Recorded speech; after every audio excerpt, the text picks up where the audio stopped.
ಈಗ ಫಸ್ಟ್ ಅವರು ಪ್ರತಿಭಟನೆ ಮಾಡಬೇಕು ಅಂದ್ರೆ ಮುನಿರತ್ನ ವಿರುದ್ಧ ಫಸ್ಟ್ ಮೇಲ್ಮನೆಯ ವಿರೋಧ ಪಕ್ಷ ನಾಯಕರಿಗೆ ನನ್ನ ಸಲಹೆ, ದಯವಿಟ್ಟು ನೀವು ಪ್ರತಿಭಟನೆ ಮಾಡಬೇಕಂದ್ರೆ ನೀವು ಮುನಿರತ್ನ ವಿರುದ್ಧ ಮಾಡಿರಿ. ಏನೇನು ಹೇಳಿದ್ದಾನೆ ಸಮಾಜದ ಬಗ್ಗೆ, ಹೆಣ್ಮಕ್ಳ ಬಗ್ಗೆ, ಅದನ್ನು ರೊಕ್ಕ ತಗೋಬೇಕಾದ್ರೆ ಅದ್ರ ಬಗ್ಗೆ ಪ್ರತಿಭಟನೆ ಮಾಡಿ. ಪ್ರತಿಭಟನೆ ಮಾಡಬೇಕಾದ್ರೆ ಫಸ್ಟ್ ನೀವು ಸ್ಪಷ್ಟೀಕರಣ ಕೊಡಿ. ಅದ್ಯಾರು ನೀವು ತಗೊಂಡ್ರೆ ಭೂಮಿ ಮೇಲೆ ಯಾರು ಬಿರಿಯಾನಿ ಅಂಗಡಿ ನಡೆಸ್ತಾ ಇದ್ದೀರ ಅಂತಲ್ಲ, ಅದ್ರ ಬಗ್ಗೆ ಫಸ್ಟ್ ಸ್ಪಷ್ಟೀಕರಣ ಕೊಡಿ. ನಾನು ಪ್ರತಿಭಟನೆ ಮಾಡಬೇಕು ಅಂದರೆ ಯಡಿಯೂರಪ್ಪ ಅವ್ರ ಪಾಸ್ಕೋ ಕೇಸ್ ವಿಚಾರದ ಬಗ್ಗೆ ಮಾಡಿ. ಆಮೇಲೆ ಇವೆಲ್ಲ ಬಂದು ಕಲಬುರಗಿನಲ್ಲಿ ಇವತ್ತು ಇವ್ರ ಕಡೆಯಿಂದ ಒಂದು ನಯಾ ಪೈಸಾ ಒಳ್ಳೆ ಕೆಲಸ ಮಾಡೋಕ್ಕಾಗಿಲ್ಲ ಬಿ ಜೆ ಪಿಯವ್ರ ಕಡೆಯಿಂದ. ಈಗ ಕ್ಯಾಬಿನೆಟ್ ನಡೀತಾ ಇದೆ ಅಂತ ಬಂದ್ಬಿಟ್ಟು ಇಲ್ಲಿ ಡ್ರಾಮಾ ಮಾಡ್ತೀರಾ ನೀವು? ಹಾಂ, ಎಐಸಿಸಿ ಅಧ್ಯಕ್ಷರು ರಾಹುಲ್ ಗಾಂಧಿ ಅವರನ್ನ ಉಚ್ಚಾಟನ ಮಾಡಿ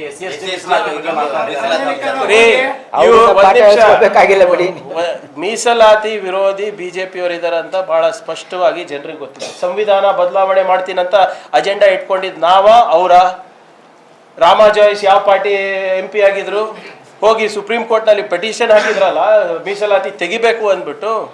ಅನಂತಕುಮಾರ್ ಹೆಗಡೆ ಮೀಸಲಾತಿ ಬಗ್ಗೆ ಮಾತಾಡಿದ್ದೇನು? ಬಿಜೆಪಿ ನಾಯಕರು ಮಾತಾಡಿದ್ದೇನು?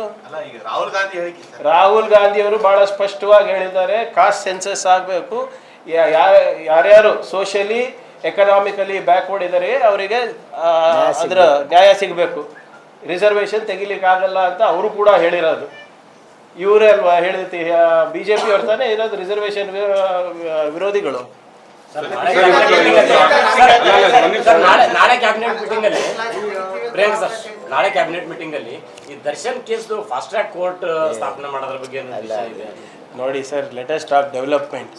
ಅವ್ರು ಯಾರೋ ಹೋಗಿ ಏನೋ ಮಾಡಿದ್ಕೆ ಅದನ್ನು ಸರ್ಕಾರನೇ ಉತ್ತರ ಕೊಡ್ಬೇಕು ಅಂದ್ರೆ ಹೇಗೆ ಇವ್ರೆ?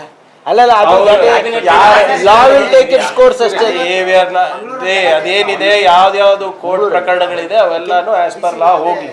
V are not interfering with anything. Fast track court ಆಗ್ಬೇಕಾಗಿರೋದು ಹಿಂದಿನ ಸರ್ಕಾರದ ಹಗರಣಗಳ ಬಗ್ಗೆ, ದರ್ಶನ್ ಬಗ್ಗೆ ಅಲ್ಲ. ರಣವೀರ್ ಸಿಂಗ್ ಹೇಳ್ತಾರೆ, ಕೇಂದ್ರ ಸಚಿವ ರಣವೀರ್ ಸಿಂಗ್ ರಾಹುಲ್ ಗಾಂಧಿ ಅವರು ಭಯೋತ್ಪಾದಕ ವಿದೇಶದಲ್ಲಿ ಈಗ ಮೊನ್ನೆ ತನಕ ನಮ್ಮ ಜೊತೆನೆ ಇದ್ರು, ಅವಾಗ ಇರ್ಲಿಲ್ವಾ ಅವರು? ಅವಾಗ ಗೊತ್ತಿರ್ಲಿಲ್ವಾ? ಯಾರಂತೆ? ರೈಲ್ವೆ ಸಚಿವರು ಸರ್. ಸುಮ್ಮನೆ ಅವೆಲ್ಲ ಅಪ್ರಸ್ತುತ ವಿಚಾರ. ಇಲ್ಲಿ ಎಲ್ಲ ನಮ್ಮ ಅಂಗಳದಲ್ಲೇ ನೀರು ಕುಡ್ದು ಬೆಳೆದು ಎಲ್ಲ ಮಾಡಿ 20-30 ವರ್ಷ ಇದ್ದು ಇವಾಗ ಅಲ್ಲಿ ಮಂತ್ರಿ ಆಗಿದ್ದಾರೆ ಅಂದ ತಕ್ಷಣ ಹೆಂಗ್ ಬೇಕಾಗಿ ಮಾತಾಡ್ತಾರೆ ಅಂದ್ರೆ, ಅವಾಗ ಇದೇ ರಾಹುಲ್ ಗಾಂಧಿ ನನ್ನ ನಾಯಕರು ಅನ್ಕೊಂಡು ಎದೆ ಮೇಲೆಲ್ಲ ಎದೆ ತಟ್ಕೊಂಡು ಓಡಾಡ್ತಾ ಇದ್ರು ಇವರೆಲ್ಲರೂ. ಇವಾಗ ಏನಾಯ್ತು ಸಡನ್ ಆಗಿ?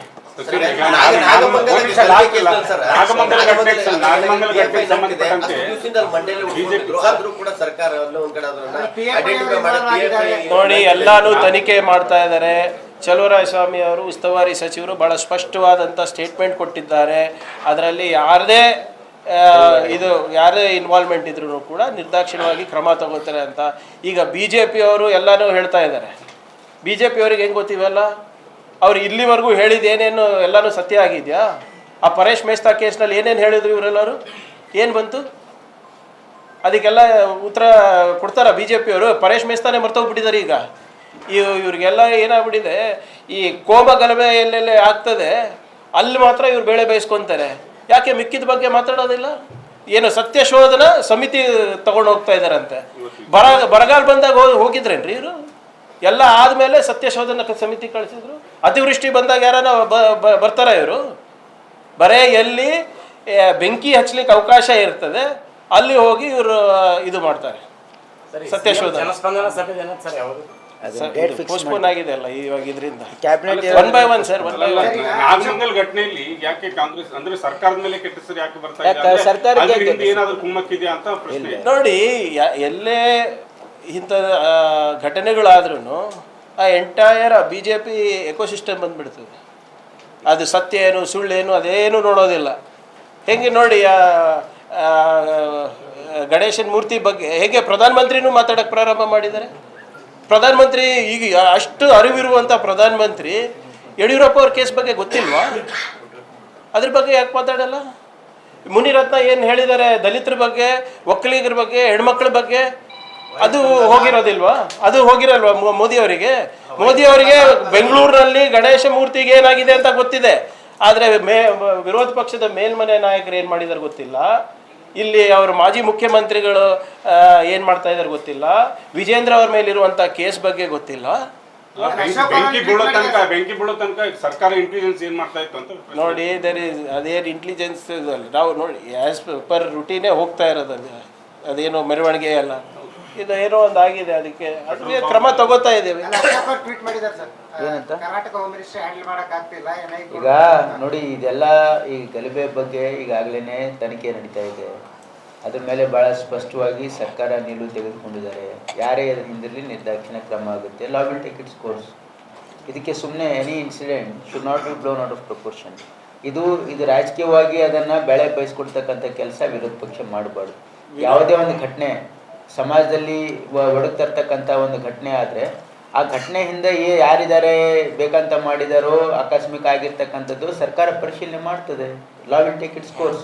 ಅದನ್ನು ಬಿಟ್ಟು ಇದೇ ಒಂದು ರಾಜಕೀಯ ಬಂಡವಾಳ ಮಾಡಿಕೊಂಡು ಅಲ್ಲಿ ಹೋಗಿ ಅಲ್ಲಿ ಮತ್ತಿಷ್ಟು ಸ್ಥಿತಿ ಬಿಗಡಾಯಿಸೋ ರೀತಿಯಲ್ಲಿ ಬೆಂಕಿಯಲ್ಲಿ ತುಪ್ಪ ಸುರಿಯೋ ರೀತಿ ಮಾಡೋದು ಇದು BJP ಅವ್ರ ಚಾಳಿ ಇದೆ. ಇದು ಇಡೀ ರಾಜ್ಯದ ಜನರಿಗೆ ಗೊತ್ತಿದೆ. ಅದರಿಂದ ಅವ್ರಿಗೆ ರಾಜಕೀಯ ಲಾಭ ಆಗಕ್ಕೆ ಹೋಗೋದಿಲ್ಲ. ಯಾಕಂದರೆ ಅವ್ರದ್ದೆಲ್ಲ ಬಣ್ಣ ಬಯಲಾಗಿದೆ. ನೋಡಿ, ಅವರಿಗೆ ಮೊದಲನೇ ಬಾರಿಗೆ 2013ರಿಂದ 18ರವರೆಗೆ 2008ರಿಂದ 13ರವರೆಗೆ ಹ್ಯಾಕ್ ಸರ್ಕಾರ ನಡೆಸಿದ್ರು ಗೊತ್ತಿದೆ, ಜನರು ನೋಡಿದ್ದಾರೆ. ಅದಾದಮೇಲೆ 2019ರಿಂದ 2023 ಬ್ಯಾಕ್ಡೋರ್ ಎಂಟ್ರಿ ಮಾಡಿ ಯಾವ ರೀತಿ ಭ್ರಷ್ಟಾಚಾರ ಮಾಡಿದ್ರು, ಈ ರಾಜ್ಯದಲ್ಲಿ ಏನು ಮಾಡಿದ್ರು ಗೊತ್ತಿದೆ. ಜನರಿಗೆ ಅವ್ರ ಮೇಲೆ ವಿಶ್ವಾಸ ಇಲ್ಲ. ಅವ್ರು ಎಂದೂ ಕೂಡ ಪಾಸಿಟಿವ್ ಪೊಲಿಟಿಕ್ಸ್ ಮಾಡಲ್ಲ. ಅವರು ಡೆವಲಪ್ಮೆಂಟ್ ಪೊಲಿಟಿಕ್ಸ್ ಇಲ್ಲ. ಅವ್ರದ್ದು ಪಬ್ಲಿಕ್ನ ಯೋಗಕ್ಷೇಮದ ಬಗ್ಗೆ ಅವ್ರು ಮಾತಾಡಲ್ಲ. ಎಲ್ಲಿ ನೋಡಿದ್ರು ಕೂಡ ಇಂಥ ಸಮಾಜನ ಒಡಕು ಮಾಡ್ತಕ್ಕಂಥದ್ದು, ಸಮಾಜದಲ್ಲಿ ಜಗಳ ಹಚ್ತಕ್ಕಂಥದ್ದು